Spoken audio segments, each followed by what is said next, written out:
Bonjour tout le monde, je vous souhaite la bienvenue. Pour ceux qui me connaissez, je m'appelle Sophie Seyé et je vais être votre facilitatrice pour cette expérience de conscience créative. Et aujourd'hui, en temps réel, on est le 31 ou 30 janvier, je ne sais même pas. On va dire qu'on est à la fin janvier. Et puis, je trouvais que c'était un bon temps pour parler des résolutions. En début janvier, quand il y a une nouvelle année qui commence, on a tous tendance à prendre des résolutions. Pour moi, là, prendre une résolution, ça veut dire, dans le fond, qu'il y a quelque chose qui ne me plaît pas. Quelque chose qui ne me plaît pas dans mon comportement, dans mes comportements, dans mes habitudes. Il y a quelque chose qui me dérange que je veux transformer. Puis, tu sais, dans le fond, résolution, quand on pense au mot, là, si on veut résoudre, donc on veut résoudre quelque chose. Et dans l'expérience de conscience créative d'aujourd'hui, j'ai envie de vous proposer une approche, je vais dire ça de moi, une approche différente pour se transformer. Et c'est, si vous avez commencé à regarder les trucs là, puis à me suivre un petit peu, vous savez que je parle souvent ou toujours d'amour, d'amour de soi. Moi, ma perception, mon feeling, c'est que ça commence toujours par l'amour de soi. Alors, vous allez voir que je vais vous proposer ça, puis on va commencer rapidement l'expérience de conscience créative, mais je vais juste vous expliquer des petites choses. Ce qu'on va faire dans cette expérience-là, on va quand même utiliser deux approches d'outils différents et je veux vous dire d'où ils viennent ces outils-là. Et si vous avez envie d'aller voir, d'aller chercher par vous-même, mais vous aurez les informations. Et dans la description là, de la vidéo sur la chaîne YouTube, je vais marquer ces informations-là. Donc, la première approche, ça s'appelle aspectologie et ça vient d'enseignements qui sont offerts sur le site de crimsoncircle.com. Ce site-là, c'est un site qui assiste les gens qui se sont éveillés à eux-mêmes et qui cheminent dans cet éveil-là pour se retrouver, se reconnaître. Et c'est des canalisations de Adamus Saint-Germain. Ils ont fait un atelier qui s'appelle Aspectologie et qui est vraiment, vous allez y toucher un petit peu, là, parce que moi, je ne vous fais pas un atelier d'aspectologie, mais on va faire une aventure intérieure, puis on va utiliser ce principe-là que je vais vous expliquer, qui est une façon différente de venir récupérer tout ce qui est à nous et de pouvoir transformer les trucs qui ne nous conviennent plus, parce qu'en tant qu'humain, c'est nous qui vivons l'expérience humaine. On a beau être plus qu'un humain, on est un wow, on n'est pas juste un humain, mais on va se le dire, c'est nous l'humain qui vivons les expériences. Alors on a le droit de parole, on a le droit de dire, hey, attends une minute, moi ça me convient plus et je veux que ce soit différent. Donc, il va y avoir une partie aspectologie et une autre partie, un autre outil que je vais utiliser, c'est un outil que j'ai découvert avec une formation en Net Body Mind. NET, qui veut dire Neuro-Emotional Technique, Body Mind, corps et esprit. Et dans cette technique-là, on apprend une façon, une approche en utilisant le corps et des points sur le corps pour aider à harmoniser au niveau émotionnel et à aller trouver qu'est-ce que c'est l'émotion derrière, des fois un comportement ou une problématique. Alors, je vais commencer par vous montrer ce qu'on va utiliser de cette approche-là. En technique neuro-émotionnelle, on utilise les poux électromagnétiques. Qui sont les poux? On a notre pouce et juste au bout ici, où le poignet plie, on a 4 points. Si on met nos doigts comme ça, on va toucher aux 4 points. Et de chaque côté des poignets, donc à partir ici, vous voyez mon pouce, du bout, si je mets mes doigts simplement comme ça, on a 4 points. Et ces 4 points-là sont en lien avec des méridiens du corps. C'est les points électromagnétiques qui sont reliés aux méridiens qu'on retrouve en acupuncture. Ces points électromagnétiques-là sont associés avec justement des méridiens et en acupuncture, ils utilisent beaucoup les éléments. Donc, on a l'élément eau, l'élément feu, l'élément terre. On a l'élément, ben là, ça dépend, là, il y en a qui vont dire éther et air, mais il y en a d'autres qui vont les appeler métal et bois. Peu importe, c'est juste des noms, mais on utilise ces éléments-là et chaque beaucoup est associé avec des concepts émotionnels. Et quand on utilise la technique complète de NET, alors si vous voulez aller chercher, là, c'est facile sur Internet, vous faites NET, Body Mind, vous allez avoir plein d'informations. Ces techniques-là sont enseignées à différents professionnels pour les utiliser en pratique, autant une approche physique ou une approche émotionnelle. Bien, dans cette approche-là, quand on veut harmoniser le corps, on va aller voir qu'est-ce qui est en déséquilibre dans le corps. On va aller voir quel pouls électromagnétique, si on met un appui dessus, équilibre au niveau du corps. Et on va utiliser ce point d'appui-là et deux points qui sont ici au niveau émotif, au niveau du front, pour venir équilibrer. Alors, je vous propose, si vous en avez envie, ça vous regarde, c'est votre choix, parce que vous n'êtes pas obligé. L'aspectologie, là, on n'a pas besoin de faire les points. Mais quand on travaille puis qu'on vient juste équilibrer au niveau du corps les points, souvent, je trouve juste que l'harmonisation se fait plus rapidement. C'est juste une question de ça. OK? Fait que vous n'êtes pas obligé. Mais si vous en avez envie, je veux que vous sachiez d'où viennent ces points-là. Et ce qu'on va faire durant la période de conscience créative, quand ça va être le temps d'intégrer, de ramener à la maison, eh bien, vous pouvez, si vous le choisissez, venir simplement prendre vos points comme ça et les poings sur la tête en se penchant un petit peu et en respirant de cette façon-là, ça permet d'harmoniser. Alors, comme on a différents points sur les deux mains, on fait une période où on respire en harmonisant d'un côté et on fait une période où on respire en harmonisant de l'autre côté. OK? Alors, quand ça va être le temps, si je vous dis de faire les points, comme je vous dis, vous pouvez, vous venez comme entourer votre poignet, puis vous venez déposer vos mains comme ça, et la main sur le front, même chose l'autre côté. Mais ce n'est pas obligé. Alors, on part avec ça. On va tout de suite se centrer, on va tout de suite se connecter et je vais commencer l'expérience de conscience créative qui veut nous permettre la résolution de ce qui ne nous convient plus. C'est juste un outil, c'est juste une approche. Vous le savez, je le répète toujours, je n'ai pas la vérité. Je vous propose quelque chose, vous expérimentez avec ça, vous voyez si vous aimez ça ou si vous n'aimez pas ça. Vous le prenez pas, ça vous appartient, mais c'est une expérience, un outil de plus dans votre coffre à outils. Alors, on va commencer maintenant l'expérience de conscience créative. Donc, je t'invite à prendre une grande respiration. Parce que la respiration, c'est la vie. Prendre une grande respiration et à simplement choisir de t'installer où tu es bien à l'intérieur de toi.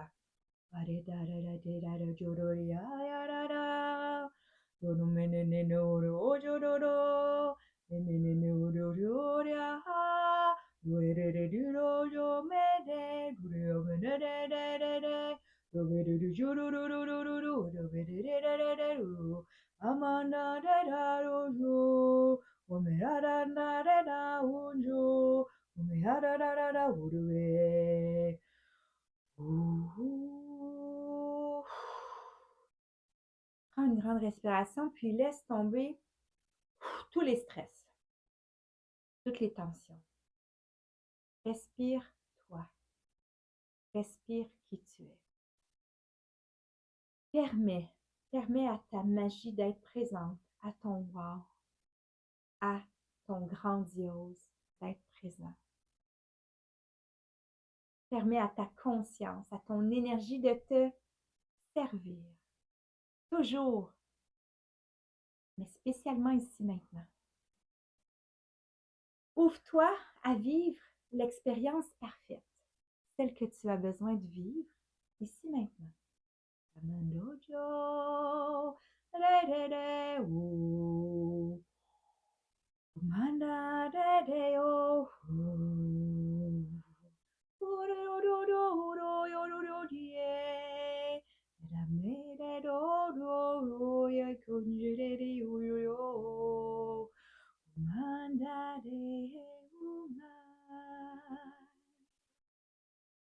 En tant qu'humain, dans nos expériences de vie, on a souvent tendance à se taper sur la tête.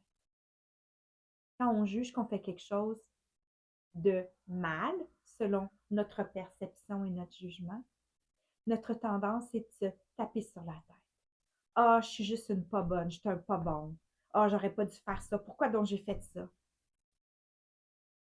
Pourquoi j'ai agi de même? Oh non, je peux pas croire que j'ai dit ça. On a tendance à se taper sur la tête. Je suis pas assez bon. Je suis moins bon que les autres. Je vais pas réussir. Et moi, je vous propose aujourd'hui une autre façon de faire.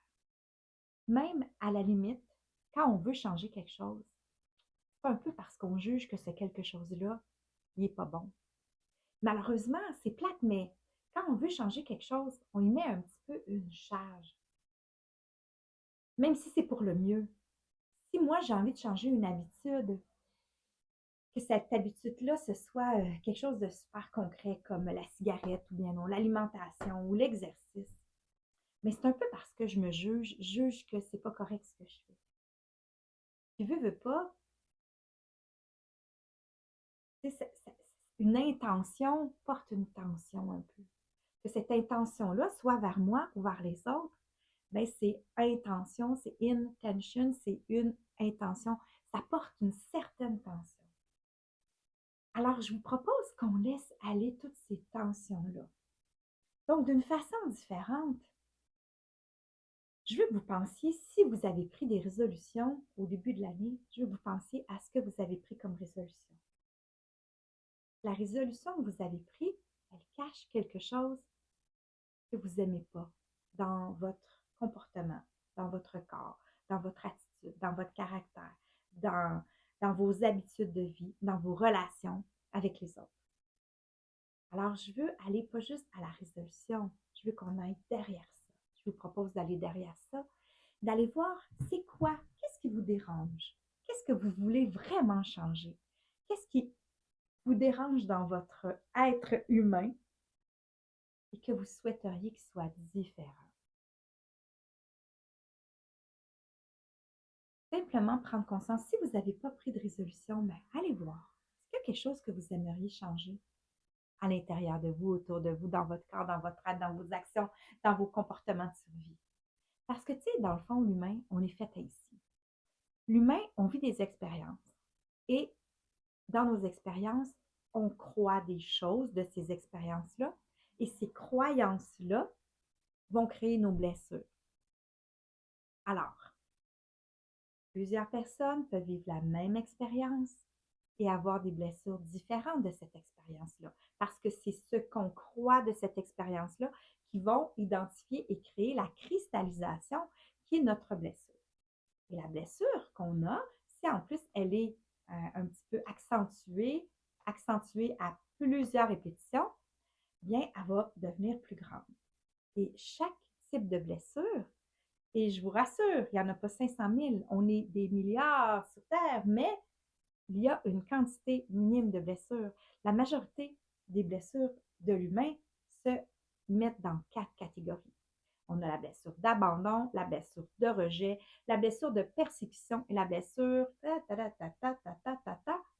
d'injustice. Non, injustice, c'est persécution. Attends une minute. Abandon, rejet, persécution et trahison. C'est celle-là qui manquait. Donc, la majorité des blessures de l'humanité peuvent être comprises dans ces 4 catégories-là. Et chaque blessure va amener un comportement de survie parce qu'on souffre quand on est dans nos blessures, puis on veut survivre à ces souffrances-là en lien avec soi-même, puis en lien avec nos interactions avec les autres. Comme nous, en tant qu'humains, malheureusement, on travaille à transformer ça, à s'aimer un peu plus, mais souvent, on va reconnaître notre valeur dans le regard des autres. Et ça, le regard des autres est en lien avec leurs blessures et avec les relations, la relation entre les deux. Donc, au niveau des comportements de survie, c'est un peu la même chose. Dépendant quelle blessure est majoritairement chez moi, qu'est-ce que j'ai cru, je vais développer un comportement de survie. Et comme au fait, on n'a pas une blessure, mais on a un mélange tous différents de ces 4 blessures-là, bien, on a une personnalité bien distincte et des comportements de survie qui vont être bien à nous, qui vont être un mélange de toutes les blessures. Parce que les comportements de survie, mais souvent, c'est Euh, ça va être euh, de se retirer, ça va être de s'auto-saboter, ça va être d'être une victime, ça va être de vouloir sauver tout le monde, ça va être de s'isoler. Euh, donc, on a, tu sais, parce que la blessure de rejet, souvent, ça va faire des personnes qui vont être euh, plus, je ne veux pas dire introverties parce que c'est pas une blessure être introverti. Je veux dire, c'est des gens qui vont avoir tendance à se retirer eux-mêmes, donc à se rejeter eux-mêmes. Et puis, la blessure d'abandon, souvent, ça fait des gens qui vont avoir tendance d'être victimes, de jouer le rôle de victime. La blessure de persécution, souvent, ça va être des gens qui vont devenir des sauveurs. Et la blessure de trahison, bien, ça va être des gens qui vont avoir tendance à jouer les rôles de bourreaux parce que parce que eux, la trahison amène un désir très, très fort de contrôle. Donc, c'est ce désir de contrôle-là qui fait des gens des bourreaux. Donc, les comportements de survie, ils vont être différents et je pense que chacun de nous, pour soi-même, on peut retrouver en soi un comportement de survie qui est plus fort d'une façon ou d'une autre. Moi, j'avais le syndrome du sauveur très, très fort. J'ai remis en question ma vie plusieurs fois en me disant, OK, j'ai plus besoin de sauver personne. Qu'est-ce qui me fait plaisir maintenant? Qu'est-ce qui me rend heureuse maintenant? Mais tu sais, on a un petit peu de tout, hein? Bourreau, victime, sauveur, puis la blessure de rejet aussi qui nous amène à se retirer de tout, mais dans le but qu'on vienne nous chercher, qu'on vienne nous dire qu'on est bon, qu'on est fin, qu'on veut de nous. Alors, on a un mélange de tout ça. Et c'est les comportements qui ne nous conviennent plus, qu'on veut transformer, les choses qu'on veut changer chez soi, que ce soit comment notre corps physique exprime nos blessures, que ce soit comment on agit dans nos blessures et nos comportements de survie. On veut transformer ce qui ne nous convient plus. Le principe de l'aspectologie,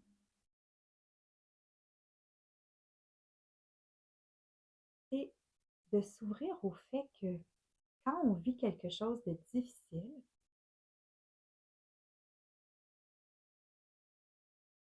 je vais vous dire ça, je vous amène ça autrement. Imaginez qu'on est un grand paysage. Chacun de nous, on est un paysage unique. Chacun de nous, on a notre propre paysage rempli de nuances extraordinaires et magnifiques. Et ça, c'est nous, ce paysage-là. Et quand on vit quelque chose de difficile, que là, on a un manque d'estime, qu'on se tape sur la tête, souvent on vit de la peur, de la culpabilité, il se crée une petite fissure dans notre paysage en quelque part.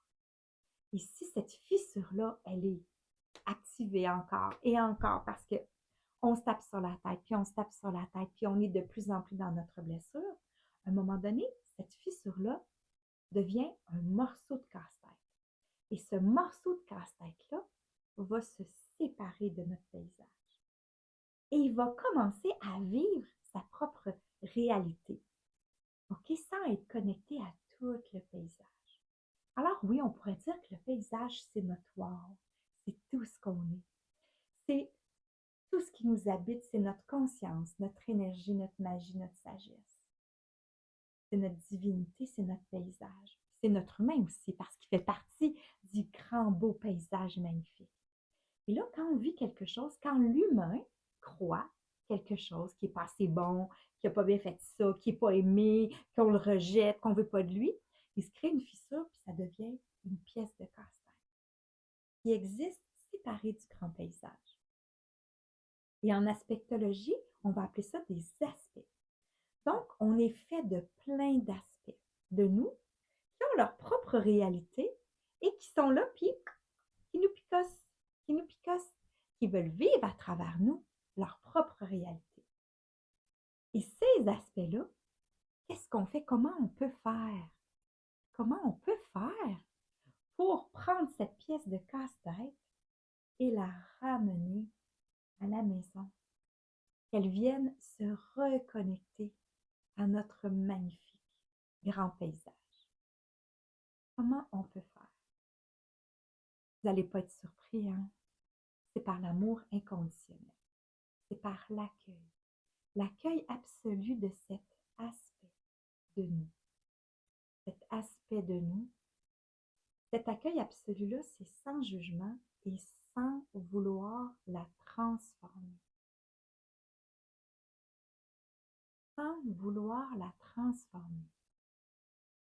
Quand on accueille et on ramène, on permet à nos aspects de revenir à la maison, c'est comme si on ouvre nos bras à une petite Sophie, une petite Ginette, une petite Martine, un petit Pierre, un petit Jasmin, puis qu'on lui dit: Hey, ben oui, toi, t'as eu du mal, hein, ça t'a blessé, t'as souffert. Oh oui, tu t'es senti abandonné. C'est ça ta réalité.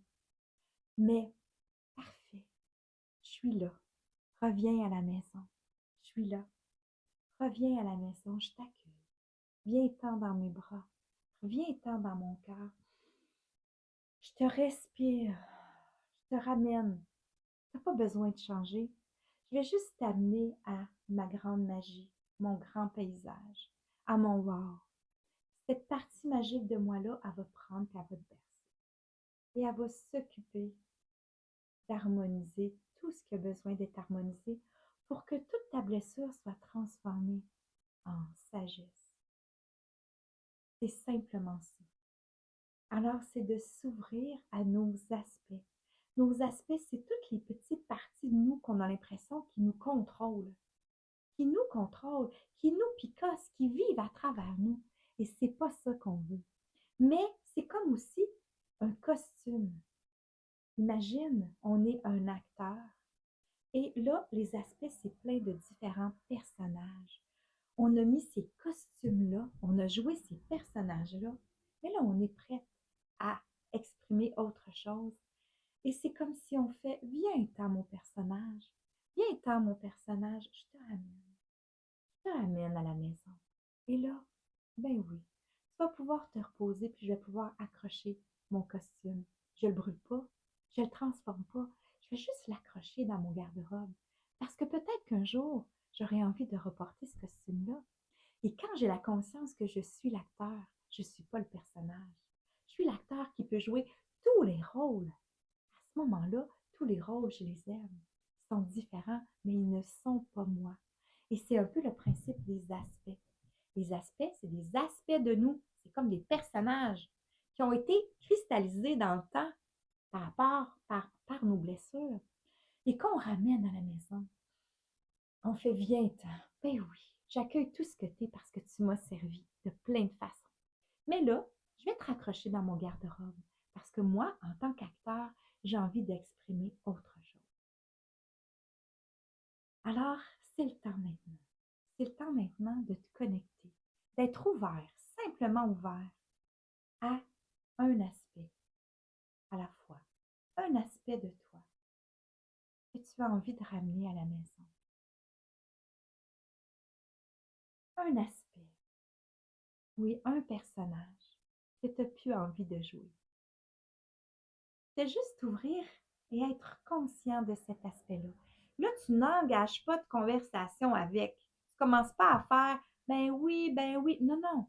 Tu ne peux pas euh, lui donner un texte, là, puis lui donner en plus, à rajouter à son rôle. Là. Tu vas l'encourager là, à continuer d'être actif dans son rôle. Tu fais juste être présent à cet aspect-là, être conscient qu'il est là. Oui, qu'il est là. Il t'a servi de plein de façons. C'est un de tes personnages. Et là, tu rouvres grand tes bras et tu es prête à le ramener à la maison, à le prendre dans tes bras simplement en l'accueillant comme il est, sans vouloir rien changer à ton personnage, en le ramenant à la maison pour qu'il puisse aller raccrocher tes costumes, son costume. Calianjome, Calianjome, Karianjoria, Karianjoria, Karianjorio me, Karianjorio me, Karianjo, Karianjo. Et là, si tu le désires, tu peux venir prendre tes poings au poignet d'une main, ton front, simplement venir relaxer, être présent, être conscient de ton aspect, ton personnage et le respirer et l'amener simplement, lui permettre de revenir à la maison. Prendre des grandes respirations jusque dans le fond de ton ventre. Et lui permettre de revenir à la maison. Et on change de bras. Et on refait cette même respiration en amenant à la maison, en ramenant dans notre grand garde-robe ce personnage qui ne nous convient plus, mais qu'on accueille avec amour sans vouloir le changer parce qu'il nous a simplement servi. Voilà. Vous voyez comme c'est simple. Et si tu n'avais pas d'aspect concret, juste en étant conscient qu'il peut y avoir des aspects qui sont prêts à revenir à la maison, fais simplement cette présence à tes aspects et tu les accueilles grand ouvert en les ramenant jusqu'à ton cœur. Quand on vit des expériences de conscience créative, autant quand je fais les chants créatifs, vous allez souvent voir que je vais bâiller. Quand je bâille, c'est une façon pour moi de libérer l'énergie. Et c'est souvent parce qu'il y a des chiffres qui se passent au niveau énergétique. Peut-être que vous, ça peut être autre chose. Il y en a qui ont plein de frissons, c'est leur façon qu'ils font, ouf, il vient de se passer quelque chose. Mais moi, souvent, quand l'énergie shift, je baille comme ça. Alors, c'est pas parce que je m'ennuie avec vous.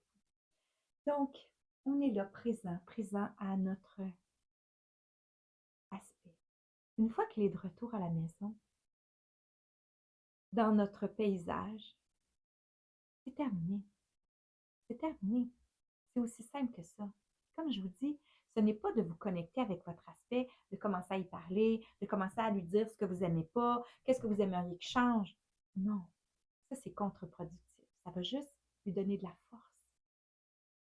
C'est simplement d'être présent, le cœur ouvert, de vous ouvrir et de permettre que cet aspect-là de vous, en le respirant,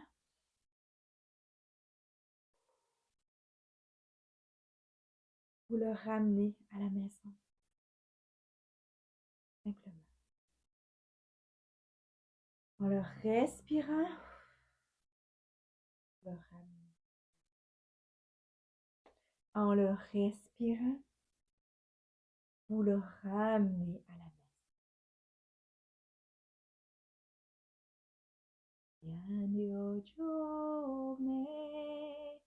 Prenons le temps de respirer.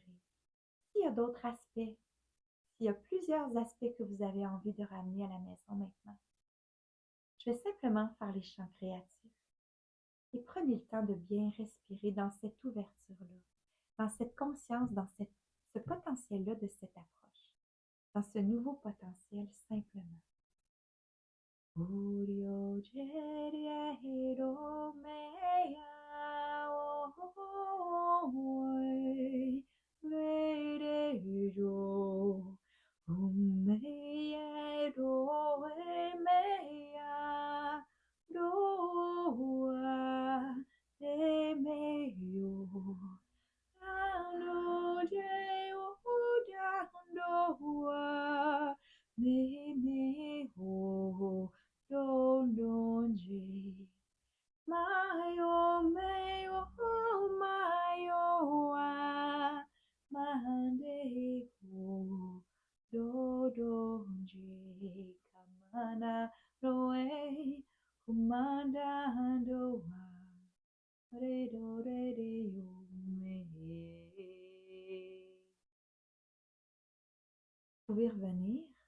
vous voulez à cette facilitation, mais vous comprenez que vous avez tout ce qu'il faut dans la présence de vous à vous, en étant présent et ouvert à tout ce qu'on est.